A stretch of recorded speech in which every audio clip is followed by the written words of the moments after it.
Des graves révélations sur Tibet Joshua, les filles vierges et sa mort à l'église, son assistante débat le tout. Alors pour plus de détails, après le générique. Avant de commencer, n'oubliez pas de vous abonner et d'activer la cloche de notification, car cela va vous permettre de ne plus manquer les prochaines vidéos. C'est parti!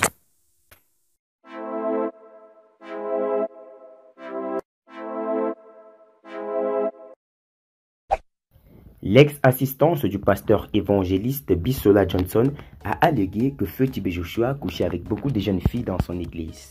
Elle a dit qu'elle a été une esclave sexuelle du prophète. Tibet Joshua est décédé le 5 juin après un service religieux. L'évangéliste Bisola Johnson, ancienne assistante du défunt prédicateur nigérien populaire Timitop Balungu Tibet Joshua, a révélé que la plupart des vierges qui fréquentaient la synagogue et église de toutes les nations étaient déviégées par le prophète.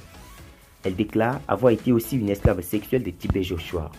Elle a expliqué que ces jeunes filles vierges n'étaient pas en mesure de dénoncer le prédicateur aux autorités car en tant que riche prédicateur, il était célébré dans la société nigériane. Bisola Johnson a ajouté que les filles qui ont subi des abus de Tibet Joshua avaient peur de sortir pour parler, craignant pour leur vie.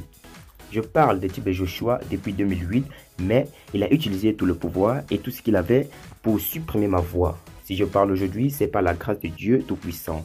Il a essayé à plusieurs reprises de me faire sortir, a déclaré l'évangéliste Bisola Johnson à la radio américaine Sinaï Mountain le jeudi 24 juin. L'auteur de Tibet Joshua que je connais, Tromperie de l'âge démasqué, a ajouté qu'elle a commencé à parler du prophète Tibet Joshua parce qu'elle ne voulait pas que son passé devienne l'avenir des crédules, des vulnérables et des naïfs.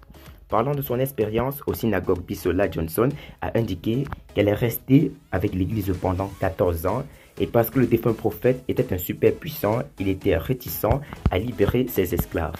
Son expérience à la Squan l'avait incité à ne plus suivre le christianisme parce que Tibet Joshua, que les gens vénéraient en tant qu'homme de Dieu, n'était pas du tout un homme de Dieu. Je ne voulais presque pas suivre le christianisme ou Jésus-Christ jusqu'à ce que je l'expérimente personnellement parce que je crois que si Dieu de la Bible est ce que pratique Tibet Joshua, alors je ne veux rien avoir à faire avec Dieu. Le Tibet Joshua que vous connaissez est un monstre à double face. Il présente devant vous comme un silencieux, mais c'était un eau douce parce qu'il avait des choses terribles derrière son visage calme, a-t-elle déclaré. L'évangéliste Bisola Johnson pense que la synagogue Church of All Nations ne résistera pas à l'épreuve du temps après le décès de son fondateur et dirigeant Tibet Joshua. Elle a expliqué l'alliance qui avait été conclue dans la synagogue n'est pas destinée qu'à Tibet Joshua. Une organisation comme la synagogue devrait avoir une représentation dans chaque pays ou même à travers le Nigeria, mais il ne l'a pas fait.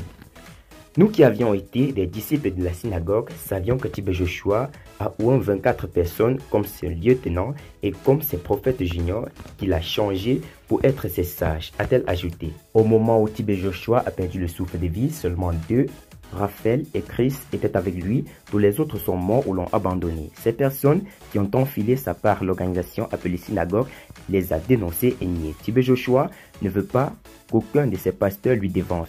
Tout est centré autour de lui. Bisola Johnson a déclaré que les malheurs de Tibet Joshua ont commencé lorsque sa fille s'est mariée. L'alliance avec Tibet Joshua interdit le mariage, c'est pourquoi dans la synagogue, aucun de ses partisans ou disciples ne s'est marié.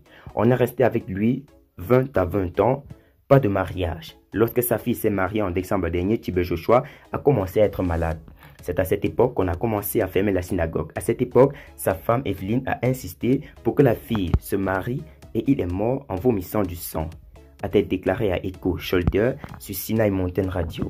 Le prophète Tibet Joshua est décédé le samedi 5 juin, peu de temps après avoir terminé un programme dans son église. Il avait 57 ans.